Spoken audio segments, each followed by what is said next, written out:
Hello दोस्तों, स्वागत है आप सभी का हमारे इस चैनल पर।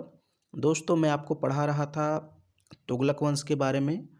और तुगलक वंश में हम लोगों ने गियासुद्दीन तुगलक के बारे में चर्चा की थी पिछले वाले वीडियो में। गियासुद्दीन तुगलक की हत्या उसका ही एक पुत्र कर देता है जिसका नाम था जूना खां। तो गियासुद्दीन तुगलक की हत्या जूना खां कर देता है और जूना खां मोहम्मद बिन तुगलक के नाम से दिल्ली के सिंहासन पर बैठता है। तो यही है जूना खां, आप देख सकते हैं इसको। जूना खां यही है, इसी को हम लोग मोहम्मद बिन तुगलक कहते हैं। और इसका शासनकाल रहता है 1325 से 1351 तक। यानी कि अगर हम बात करें तो 26 वर्षों का इसका शासनकाल रहता है। और जो गियासुद्दीन तुगलक इसका पिता था, उसका शासनकाल था 1320 से 1325, 5 वर्षों का। तो मोहम्मद बिन तुगलक के बारे में हम लोग को विस्तृत चर्चा करनी है, क्योंकि यहाँ से प्रश्न बहुत पूछे जाते हैं। तो तुगलक वंश का दूसरा शासक था मोहम्मद बिन तुगलक। और चलिए हम लोग इसकी शुरुआत करते हैं।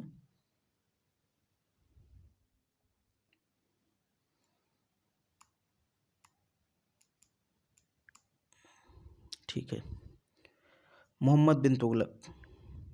मोहम्मद बिन तुगलक, इसी को हम लोग जूना खां या फिर कहीं कहीं जौना खां बोलते हैं। तो आपको कंफ्यूज नहीं होना कि जौना खां कोई दूसरा था, दोनों एक ही है। पुस्तक में कहीं कहीं जौना खां लिखा है तो किसी दूसरे राइटर के पुस्तक में आपको जूना खां मिल जाएगा। प्रारंभिक जीवन एवं सिंहासनारोहण के बारे में हम लोग देख लेते हैं कि इसका प्रारंभिक जीवन कैसे था और सिंहासनारोहण का मतलब गद्दी कैसे प्राप्त किया। तो मैंने आपको बता ही दिया कि पिता की हत्या करके इसने गद्दी प्राप्त की, वही चीज़ यहाँ पे लिखी हुई है। पितृघाती, पितृघाती का मतलब पिता की हत्या करने वाला। पितृघाती राजकुमार जूना खां 1325 ईस्वी में दिल्ली के सिंहासन पर बैठा। कब बैठा? 1325 ईस्वी में। उसने मोहम्मद तुगलक शाह की उपाधि धारण की और अगले 26 वर्षों तक शासन करता रहा। कितने वर्षों तक? 26 वर्षों तक। वह बड़ा महत्वाकांक्षी युवक था तथा दिल्ली के सिंहासन को प्राप्त करना चाहता था।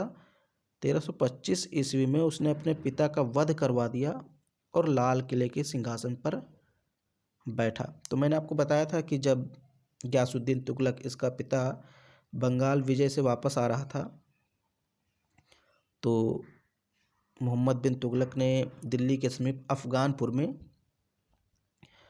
एक लकड़ी का महल बनवाया था और इसके स्वागत के लिए अपने पिता के। और उसी महल में गियासुद्दीन दबकर मर गया। अब मैंने आपको बताया था कई इतिहासकार इसको षड्यंत्र मानते हैं, तो कई इतिहासकार कहते हैं नहीं भाई, मोहम्मद बिन तुगलक निर्दोष था। तो ये सारे विवाद के विषय हैं।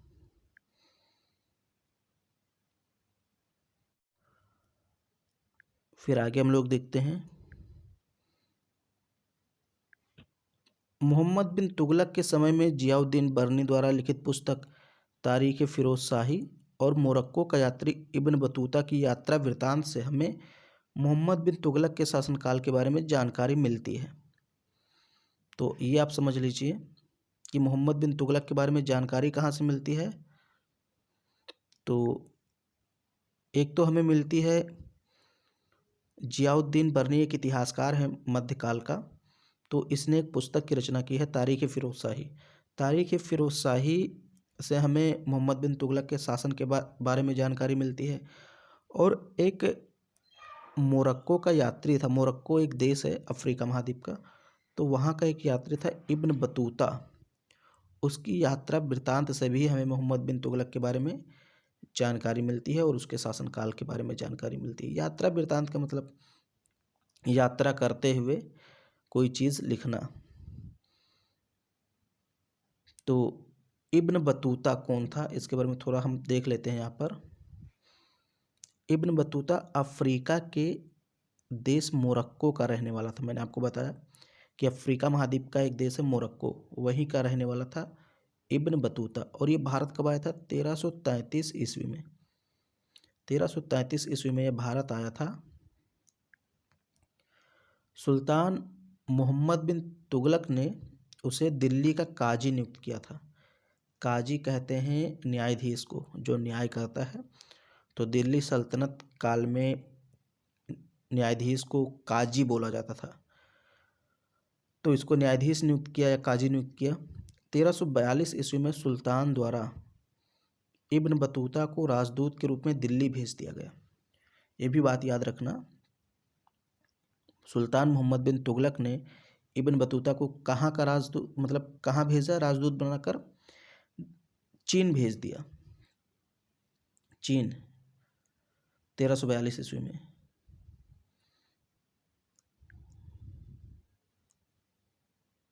फिर क्या है, इब्न बतूता ने सुल्तान के समय की घटनाओं को किताबुल रेहला में उल्लिखित किया है। तो किताब उल रेहला ये जो रचना है किसकी है, इब्न बतूता। और किताबुल रेहला में हमें मोहम्मद बिन तुगलक के बारे में जानकारी मिलती है। और कौन सी पुस्तक है, तारीख़ फ़िरोज़शाही से भी हमें मोहम्मद बिन तुगलक के शासनकाल के बारे में जानकारी मिलती है। और तारीख़ फ़िरोज़शाही का रचनाकार जियाउद्दीन बर्नी था। फिर आगे देखते हैं हम लोग।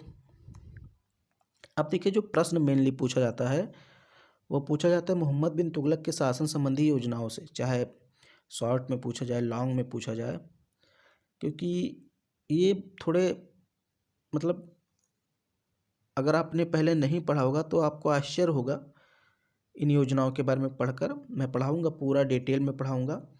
आपको बताऊँगा कि ये 5 की 5 योजनाएं हैं। देखिए, जियाउद्दीन बर्नी ने सुल्तान मोहम्मद बिन तुगलक की 5 प्रमुख शासन संबंधी योजनाओं का उल्लेख किया है। तो किसने किया है, जियाउद्दीन बर्नी ने तारीख़ फ़िरोज़शाही में बताया है कि सुल्तान ने अपने राज्य में अपने शासनकाल में 5 योजनाएं लागू की, जिसमें पहला था दोआब में कर वृद्धि, दूसरा था राजधानी परिवर्तन, तीसरा था सांकेतिक मुद्रा का प्रचलन या फिर चलन, चौथा था खुरासान पर आक्रमण और पांचवा था कराचिल अभियान। अब यहाँ पर इसकी जो 5 योजनाओं के बारे में जानकर आपको आश्चर्य इसलिए होगा क्योंकि 5 की 5 योजनाएं असफल हो गई।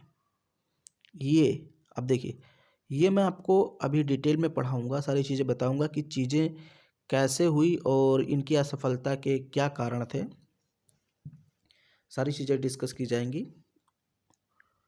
तो एक एक करके हम इन योजनाओं के बारे में पढ़ेंगे पहले, और देखेंगे ये योजनाएं क्यों बनाई गई और क्यों असफल हो गई।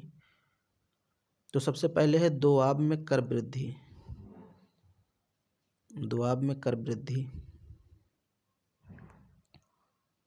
देखते हैं। देखिए, पितृ हत्या के अपने निंदनीय कार्य पर पर्दा डालने के लिए मोहम्मद बिन तुगलक ने राज्याभिषेक के समय जनता में खूब धन बंटवाया, जिसके परिणाम स्वरूप राजकोष खाली हो गया। पहले मैं पढ़ देता हूँ फिर समझाता हूँ। अतः उसने राजस्व में कर वृद्धि करने की आवश्यकता महसूस की। इसके अतिरिक्त अपनी महान विजय योजनाओं के लिए भी उसे धन की आवश्यकता थी। अब यहाँ पर ये कहने का मतलब है, देखिए इन लाइनों का पहले मतलब समझ लीजिए। दोआब में कर वृद्धि क्यों की। देखिए, पितृ हत्या का मतलब जब पिता की हत्या किया मोहम्मद बिन तुगलक ने, तो इसने सोचा कि मैंने पिता की हत्या की है और जनता हमारा विरोध करेगी जब हम सिंहासन पर बैठेंगे। तो जनता को लुभाने के लिए उनको धन दे दिया। मोहम्मद बिन तुगलक ने क्या किया, अपने गंदे कार्य और अपने निंदनीय कार्य पर पर्दा डालने के लिए और जनता को लुभाने के लिए जनता में खूब सारा धन बंटवा दिया। और इसके परिणाम स्वरूप क्या हुआ कि जो राजकोष था, यानी कि पूरा खजाना था केंद्र का, वो खाली हो गया। अब बाद में मोहम्मद बिन तुगलक को महसूस हुआ कि शासन प्रशासन चलाने के लिए हमें पैसे की आवश्यकता है, लेकिन देखा खजाना खाली है। तो उसने कहा अब हम राजस्व में कर वृद्धि करेंगे। इसके अतिरिक्त अपनी महान विजय योजनाओं के लिए भी उसे धन की आवश्यकता थी, क्योंकि मैंने बताया कि मोहम्मद बिन तुगलक महत्वाकांक्षी शासक था और वो अपने साम्राज्य का विस्तार करना चाहता था। अब साम्राज्य का विस्तार कब करेगा, जब वो युद्ध लड़ेगा, क्योंकि साम्राज्य विस्तार के लिए युद्ध लड़ना ही पड़ेगा। युद्ध कब लड़ पाएगा, जब उसके पास एक विशाल सेना होगी। विशाल सेना कब होगी, जब उसके पास सेना को देने के लिए वेतन होगा, यानी पैसा होगा, धन होगा।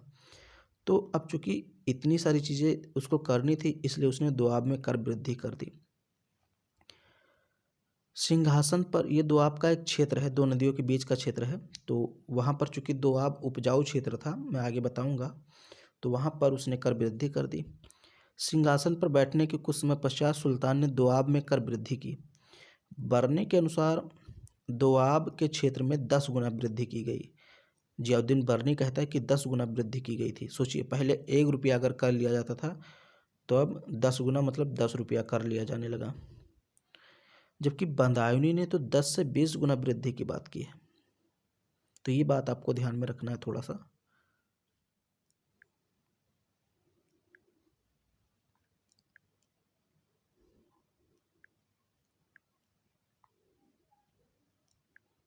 कर वृद्धि के संबंध में विभिन्न मत। अब कर वृद्धि कर दी, लेकिन क्योंकि इस संबंध में विभिन्न इतिहासकारों ने अपने मत रखे हैं। जैसे बरनी कहता है, जियाउद्दीन बरनी यह कहता है कि सुल्तान का खजाना खाली हो गया था, जिसकी पूर्ति के लिए कर वृद्धि की गई। वही चीज़ कि पितृ हत्या के बाद अपने उस कारनामे को भुलवाने के लिए, छिपाने के लिए, जनता को लुभाने के लिए खूब सारा धन दे दिया और खजाना खाली हो गया। तो इसकी बात कौन करता है? जियाउद्दीन बरनी, कि खजाना खाली हो गया था जिसके लिए कर वृद्धि की गई। अब एक और इतिहासकार है गार्डनर ब्राउन, वो कहते हैं दोआब साम्राज्य का सबसे अधिक धनाढ्य और समृद्धशाली भाग था, अतः इस भाग से साधारण दर से अधिक कर वसूल किया जा सकता है। इन्होंने कहा कि जो दोआब का क्षेत्र है वो अधिक उपजाऊ है अन्य की अपेक्षा, इसलिए वहाँ सामान्य दर से अधिक कर वसूल किया जा सकता है, इसलिए वृद्धि की गई। अब दो और इतिहासकार हैं बदायूंनी और सरहेग। तो इनके अनुसार क्या था कि दोआब की विद्रोही प्रजा को दंड देने तथा उन पर नियंत्रण रखने के लिए कर लगाया गया था। अब दोआब की जो विद्रोही प्रजा थी उनको दंड देने के लिए, उन पर नियंत्रण रखने के लिए सुल्तान ने कर बढ़ा दिया था, ऐसा बदायूंनी और सरहेग कहते हैं। अब ये 3-4 इतिहासकार हैं, इनका अलग अलग मत है। तो ये मत आप अगर ना भी याद रखेंगे तो बहुत ज़्यादा आपको तकलीफ़ नहीं होगी आगे, लेकिन याद रहेगा तो अच्छी बात है।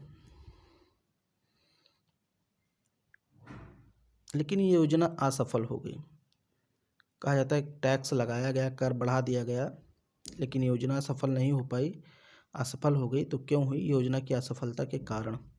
देखिए, जिस समय कर वृद्धि की गई उसी दौरान अनावृष्टि के कारण अकाल पड़ गया, जिसके कारण जनता में कर अदा करने की क्षमता नहीं रही। योजना असफल हो गई, उसका पहला कारण है कि जब ये टैक्स बढ़ाया गया तो उस दौरान अनावृष्टि के कारण अकाल पड़ा। अनावृष्टि मतलब वर्षा ना होना, यानी वर्षा नहीं हुई उस साल और अनावृष्टि के कारण अकाल पड़ गया। तो अब वहाँ की जो जनता थी वो कर अदा नहीं कर पा रही थी।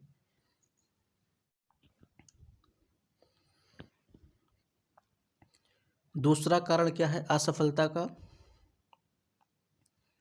दोआब के लोग बढ़ी हुई दर पर कर देने के लिए तैयार नहीं थे। उन्होंने कर देने से साफ साफ इनकार कर दिया कि हम इतना ज़्यादा कर नहीं दे पाएंगे। ये दूसरा कारण था कि योजना उसकी असफल हो गई। फिर क्या है? तीसरा है कर की वसूली इतनी कठोरता से की गई कि जनता आक्रोशित हो उठी और सुल्तान के प्रति भयंकर असंतोष फैल गया। ये कारण थे उसकी असफलता के। तो ये पहली योजना थी दोआब में कर वृद्धि और वो असफल हो गई। असफलता के कारण भी मैंने आपको बता दिया। अब जो दूसरी योजना है वो है राजधानी परिवर्तन। देखिए, मैं थोड़ा धीरे पढ़ा रहा हूँ क्योंकि मेरा गला थोड़ा ख़राब है और तबीयत भी ठीक नहीं है आज। तो दूसरी योजना है राजधानी परिवर्तन। अब इसको समझिए, राजधानी परिवर्तन क्यों करना चाहता था और क्यों नहीं किया, मतलब किया तो उसकी असफल होने के क्या कारण थे।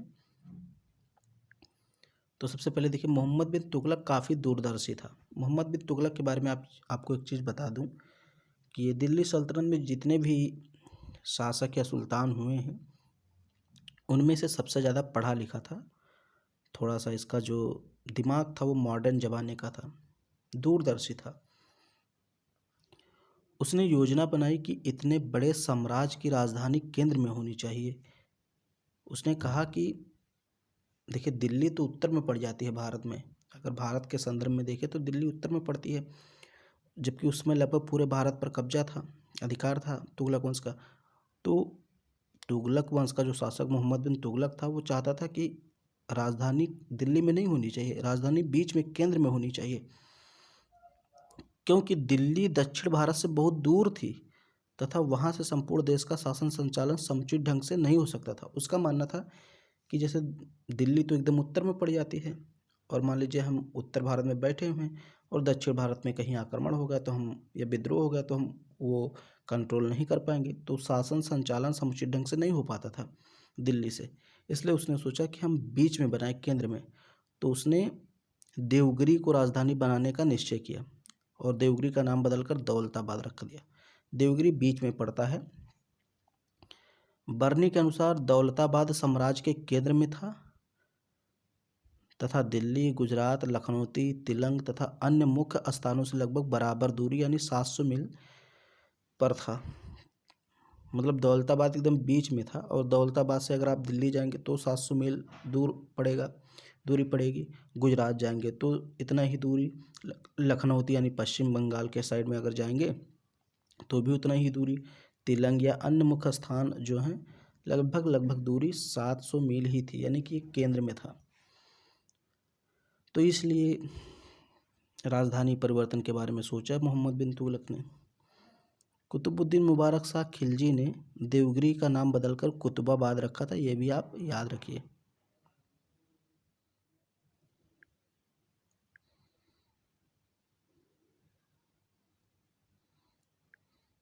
राजधानी परिवर्तन के कारण, देखिए सबसे पहला कारण यहाँ पर बताया जा सकता है देवगिरी का केंद्र में होना।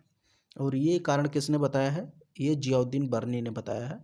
जियाउद्दीन बर्नी का कहना है चूँकि देवगिरी, या जिसका नाम बदलकर इसने दौलताबाद रख दिया था, ये साम्राज्य के केंद्र में था, तो यहाँ से हम पूरे साम्राज्य पर अच्छे से नियंत्रण रख सकते थे। इसलिए देवगिरी को राजधानी बनाने के बारे में मोहम्मद बिन तुगलक ने सोचा था। ये जियाउद्दीन बर्नी का कहना है। फिर दूसरा जो कारण बताया जाता है वो है दिल्ली निवासियों को दंड देने के लिए। ये इब्न बतूता का कहना है। इब्न बतूता कहता है कि चूंकि दिल्ली की जनता ने मोहम्मद बिन तुगलक के नाम बहुत सारे निंदनीय पत्र लिखे थे। मतलब मोहम्मद बिन तुगलक को दिल्ली की जनता ने बहुत सारे पत्र लिखे थे, और उन सारे पत्रों में मोहम्मद बिन तुगलक की बुराई की गई थी, निंदा की गई थी। इसलिए जो मोहम्मद बिन तुगलक था वो काफ़ी नाराज़ हो गया दिल्ली की जनता से। इसलिए उसने निश्चय किया कि अब हम राजधानी परिवर्तन करेंगे और दिल्ली की सारी जनता को जबरन हम दौलताबाद दौड़ाएंगे पैदल ही, क्योंकि उस समय साधन थे नहीं, तो पैदल ही जाना था। तो इब्न बतूता का यह मानना है कि दिल्ली के निवासियों को दंड देने के लिए ऐसा किया गया था मोहम्मद बिन तुगलक के द्वारा। एक और कारण इसका बताया जाता है, मंगोलों के आक्रमण के भय से राजधानी परिवर्तन किया गया था। ये कहना है गार्डनर ब्राउन का। ये कहते हैं कि चूंकि पश्चिमोत्तर से लगातार मंगोल आक्रमण होते रहे हैं, तो चूंकि दिल्ली पास में था पश्चिमोत्तर सीमा के, तो मोहम्मद बिन तुगलक चाहता था कि अगर हम बीच में रहेंगे तो हमारा जो नियंत्रण है वो भी पूरे साम्राज्य पे सही से रहेगा, और मंगोलों के आक्रमण के भय से भी हम बचे रहेंगे। तो ये कारण बताए जाते हैं, और इतिहासकारों के नाम मैंने बता दिए कि किन किन इतिहासकारों ने कौन कौन सा मत यहाँ पर दिया है। लेकिन यह भी योजना असफल हो जाती है। मतलब राजधानी परिवर्तन तो होता है, लेकिन बहुत सारी तकलीफ़ें आती हैं, फिर इसको वापस लेना पड़ता है फैसला, फिर से ये अपनी राजधानी दिल्ली में लाता है, तो योजना असफल हो जाती है। योजना की असफलता के कारण अगर हम देखें तो सुल्तान की राजधानी परिवर्तन की योजना गलत नहीं थी, किंतु उसने इस योजना को जिस तरीके से व्यवहारिक रूप दिया वह अवांछनीय तथा अबौद्धिक था। मतलब इसका उद्देश्य सही था, योजना सही थी, लेकिन जिस तरीके से इसने योजना को लागू की वो गलत था। उसे सारी जनता को एक साथ ले जाने की आवश्यकता नहीं थी। सर्वप्रथम उसे दरबारी, पदाधिकारी, व्यापारी तथा दुकानदारों को ले जाना चाहिए था।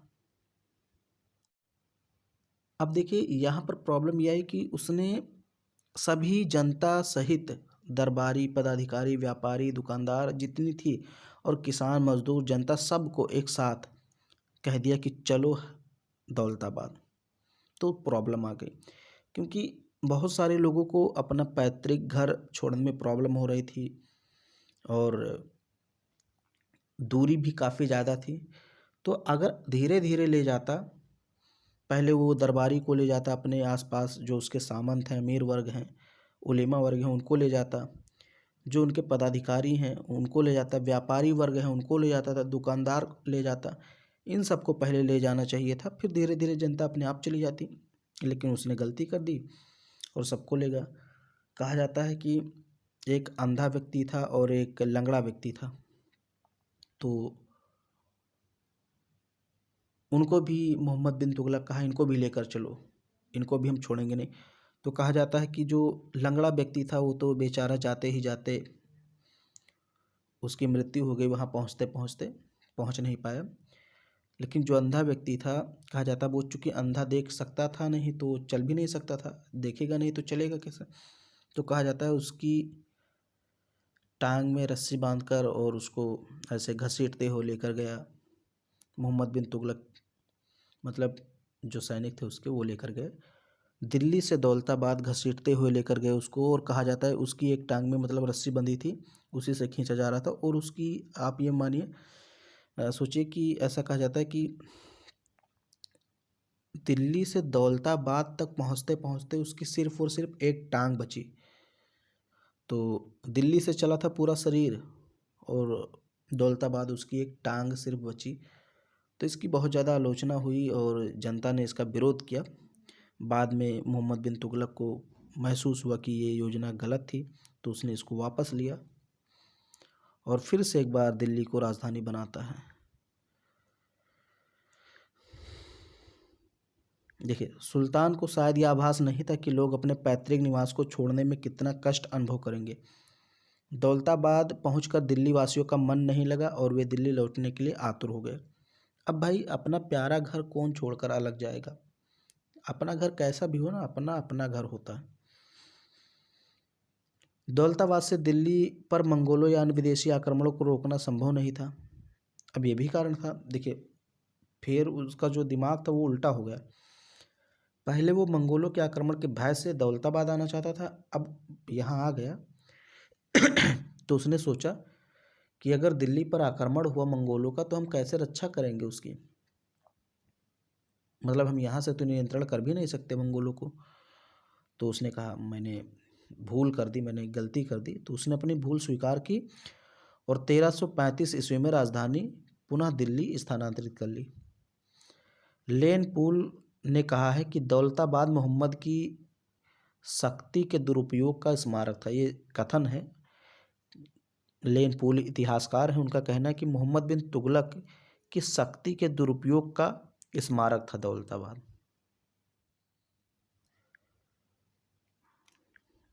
ये दो हो गया। अब ये जो तीसरा अभियान है ये भी इम्पोर्टेंट है। तीसरी योजना, सांकेतिक मुद्रा का प्रचलन या फिर चलन। सांकेतिक मुद्रा चलाया। भारतीय मुद्रा के इतिहास में मोहम्मद बिन तुगलक के शासनकाल का महत्वपूर्ण स्थान है। उसे मुद्रा ढालने वाला राजा भी कहा जाता है। उसने प्रचलित मुद्रा प्रणाली में काफ़ी सुधार किए तथा सांकेतिक मुद्रा चलाने की योजना बनाई। उसने सोने का दिनार चलाया। सोने की एक मुद्रा चलाई जिसको दिनार बोलते हैं और इसका भार था 201.6 ग्रेन। ग्रेन मतलब एक अमाउंट होता है, जैसे आज रुपया पैसा वैसे पहले ग्रेन चलता था।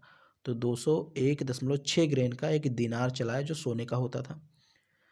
144 ग्रेन का एक अदली चलाया, अदली ये भी सिक्के का नाम था 144 ग्रेन का, उसने साधारण क्रय विक्रय की अधिक सुविधा, यहाँ को होगा, साधारण क्रय विक्रय को अधिक सुविधापूर्ण बनाने के लिए दोकनी और सुल्तानी नामक सिक्का भी चलाया। तो दोकनी, कभी कभी वनडे एग्जाम में ऐसे क्वेश्चन पूछ लिए जाते हैं कि दोकनी और सुल्तानी नामक सिक्का किसने चलाया, 144 ग्रेन का अदली नामक सिक्का किसने चलाया, ऐसे क्वेश्चन पूछ सकता है आपसे।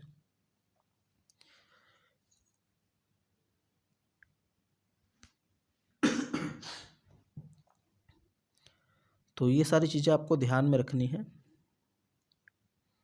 मोहम्मद बिन तुगलक ने तांबे और कांसे के सिक्के चलवाए, यही सांकेतिक मुद्रा थे। तांबे और कांसे के इसने सिक्के जारी कर दिए मोहम्मद बिन तुगलक ने, और अपने सिक्कों पर अल सुल्तान जिल्ली अल्लाह लिखवाया। इसका मतलब होता है सुल्तान ईश्वर की छाया है, तो इनको अंकित करवाया। अब सांकेतिक मुद्रा जारी करने के कारण क्या थे? ये जो तांबे और कांसे के सिक्के जारी किए गए थे, इनके कारण क्या थे? देखिए, सुल्तान अपनी विजय योजनाओं को पूरा करने के लिए राज्य की आय अधिक से अधिक बढ़ाना चाहता था, जिससे एक विशाल सेना का निर्माण किया जा सके। कारण यही था कि भाई उसे ज़्यादा धन की आवश्यकता थी, ताकि एक विशाल सेना हमारे पास हो जाए और उस सेना की मदद से हम अपने विजय अभियान को पूरा कर सकें, यानी अपने साम्राज्य का विस्तार कर सकें। और दूसरा कारण ये था कि सुल्तान को एक्सपेरिमेंट करने की आदत थी, नए नए प्रयोग करना उसकी रुचि थी, इंटरेस्ट था। अपनी योजना के अनुसार सुल्तान ने तांबे के सिक्के जारी किए तथा उनका मूल्य सोने की मुद्रा के बराबर कर दिया। मतलब तांबे का मूल्य सांकेतिक मुद्रा इसीलिए इसको कहा गया है क्योंकि सिक्का था वो तांबे का, लेकिन सुल्तान ने घोषणा करा दी कि ये सोने के सिक्के के बराबर माने जाएंगे। अब देखो, अब हुआ क्या, उल्टा पड़ गया सारा, योजना असफल हो गई। अब कैसे असफल हुई देखिए, यद्यपि सुल्तान की यह योजना उचित थी किंतु वह सांकेतिक मुद्रा के प्रचलन पर नियंत्रण नहीं रख सका।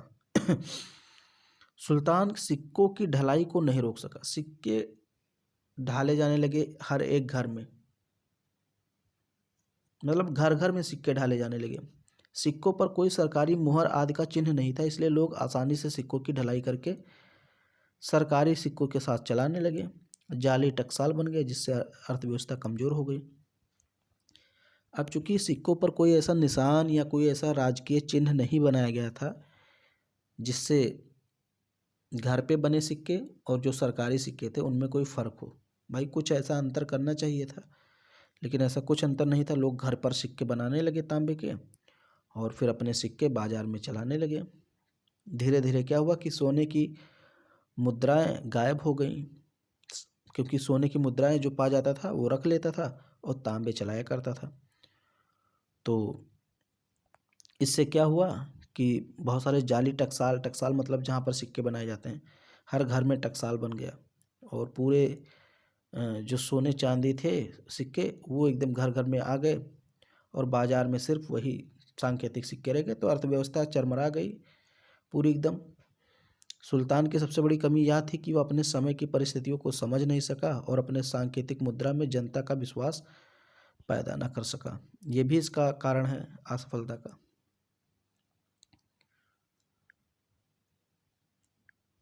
अब है चौथा अभियान, खुरासान पर आक्रमण।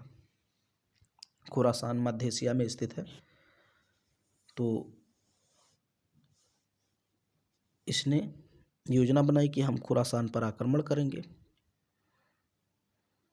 खुरासान, देखिए सुल्तान का खुरासान अभियान तरमासरीन और मिस्र के सुल्तान के साथ मैत्री का परिणाम था। यह त्रिमैत्री संगठन मोहम्मद बिन तुगलक, तरमासरीन तथा मिस्र के सुल्तान, खुरासान के सुल्तान अबू सैयद के विरुद्ध बनाया गया था।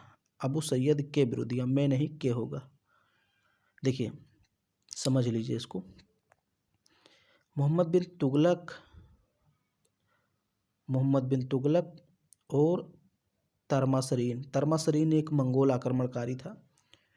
तो तरमासरीन, मोहम्मद बिन तुगलक और मिस्र का सुल्तान, ये तीनों मिल करके एक योजना बनाते हैं, एक संगठन बनाते हैं जिसको त्रिमैत्री संगठन कहते हैं। और ये खुरासान के शासक अबू सैयद के विरुद्ध अभियान करना चाहते थे।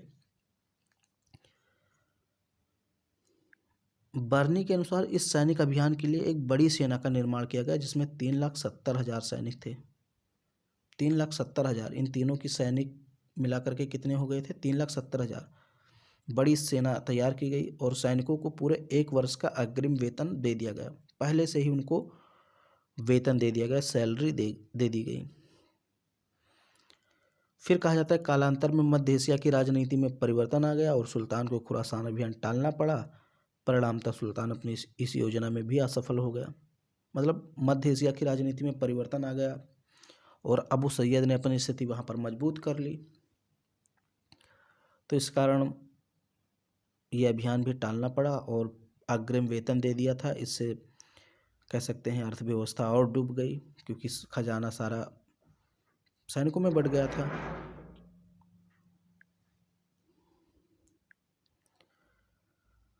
फिर है कराचिल का सैनिक अभियान। खुरासान के बाद कराचिल। कराचिल ये जो उत्तराखंड का कुमाऊं और गढ़वाल क्षेत्र है वहाँ पे पड़ता था कराचिल। ये चीन और भारत के बीच का क्षेत्र है। तो सुल्तान की अगली विजय योजना कराचिल थी। सल्तनत और चीनी साम्राज्य के बीच, सल्तनत मतलब दिल्ली और चीनी साम्राज्य के बीच, यानी उत्तराखंड वाला इलाका, गढ़वाल और कुमाऊं जिले हैं, वही कराचिल उसमें थे। तो उसका अभियान करना चाहता था, किंतु इसका भी विनाशकारी अंत हुआ। प्रारंभिक विजय के बाद ठंड के मौसम में सैनिकों को काफ़ी क्षति पहुंची। इब्न बतूता केवल 3 और बर्नी सिर्फ 10 लोगों के बचे रहने की बात करता है। मतलब अब चूंकि उत्तराखंड का इलाका, हिमालय का क्षेत्र, तो वहाँ सैनिकों को ले जाना काफ़ी कठिन था और फिर वहाँ खाद्य यानी कि खाने पीने की वस्तु भी पहुँचाना काफ़ी कठिन था। तो कहा जाता है कि शुरुआत में तो मोहम्मद बिन तुगलक को सफलता मिली, लेकिन जैसे जैसे समय बीतता गया तो ठंड बढ़ती चली गई और जो खाने पीने की चीज़ें थी वो भी कम होती गई। तो वहाँ सैनिक मरने लगे और जब वापस आए तो कहा जाता है, अब इब्न बतूता तो कहता है कि 3 ही सैनिक वापस बचे और बर्नी कहता है 10 लोग बचे थे, 10 सैनिक बचे थे। तो ये जो खुरासान अभियान था और कराचिल अभियान था, इन दोनों की असफलता का कारण यही था कि सही अनुमान नहीं लगा पाया। देखिए, अभियान से पूर्व परिस्थितियों का गलत आकलन किया उसने। अभियानों से पूर्व भौगोलिक कठिनाइयों के प्रति उदासीनता बरती। भौगोलिक कठिनाई मतलब ये नहीं सोचा कि वहाँ ठंड पड़ेगी तो उस हिसाब से कपड़े बनवाए जाए, उस हिसाब से ज़्यादा राशन ले लिया जाए। ये सारी चीज़ें उसने कभी अनुमान नहीं लगाया और चल दिया। तो ये सारी उसकी कमियां थी। यह बात पूर्णतः भुला दी गई कि हिमालय एवं हिंदुकुश पहाड़ी के मार्गों से होकर ऐसे विशाल सेना का निकलना भी कठिन कार्य था। अब इतनी ठंड है, वहाँ से आप बच जाएंगे, ऐसा हो ही नहीं सकता। आपको पूरी सुविधा के साथ जानी चाहिए थी। तो ये इसकी 5 योजनाएं थी। पहला मैंने आपको बताया दोआब में कर वृद्धि, दूसरा राजधानी परिवर्तन, तीसरा मैंने आपको बताया कि सांकेतिक मुद्रा का प्रचलन, और चौथा खुरासान अभियान, 5वां कराचिल अभियान। मोहम्मद बिन तुगलक के अन्य कार्य अगर देखते हैं तो संकट के समय कृषकों को सहायता प्रदान करने के सुल्तान ने दीवाने कोही नामक कृषि विभाग की स्थापना की। ये वनडे एग्जाम में अक्सर पूछा जाता है, दीवाने कोही नामक विभाग की स्थापना किसने की, ये किससे संबंधित है? तो एक कृषि विभाग से संबंधित है और मोहम्मद बिन तुगलक ने इसकी स्थापना की। अकाल राहत संहिता तैयार करवाई। मतलब अगर मान लीजिए किसी वर्ष अकाल पड़ गया, बारिश नहीं हुई, सूखा पड़ गया, या बारिश बहुत ज़्यादा हो गई, बाढ़ आ गई और अकाल पड़ गया, तो फिर जनता को कुछ चीज़ें उपलब्ध कराई जाएंगी खाने पीने की, उनको राहत दिया जाएगा, इसकी व्यवस्था कराई गई। सुल्तान ने कुएं खोदने के लिए, बीज व हल खरीदने के लिए एक कृषि ऋण दिया जनता को, किसानों को, जिसको सोनधर बोला जाता है। कृषि ऋण दिया गया और उस कृषि ऋण को सोनधर बोला जाता था। उसर तथा जकात को छोड़कर बाकी सारे कर समाप्त कर दिए गए। किसानों से सिर्फ जकात लिया जाता था, जो कि एक प्रकार का राजस्व कर था, और उसर लिया जाता था। बाकी किसी प्रकार का अन्य कर नहीं लिया जाता था।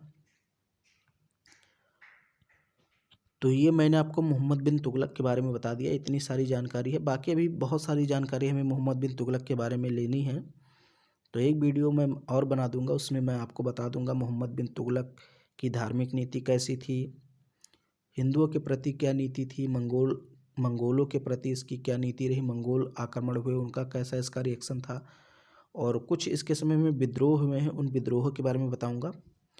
तो अगले वीडियो का आप इंतज़ार कीजिए, तब तक इस वीडियो को सही से देखिए। वीडियो अगर पसंद आई हो तो इसको लाइक कर दीजिए, शेयर कर दीजिए। चैनल पे अगर आप पहली बार आए हों तो चैनल को सब्सक्राइब जरूर कीजिए।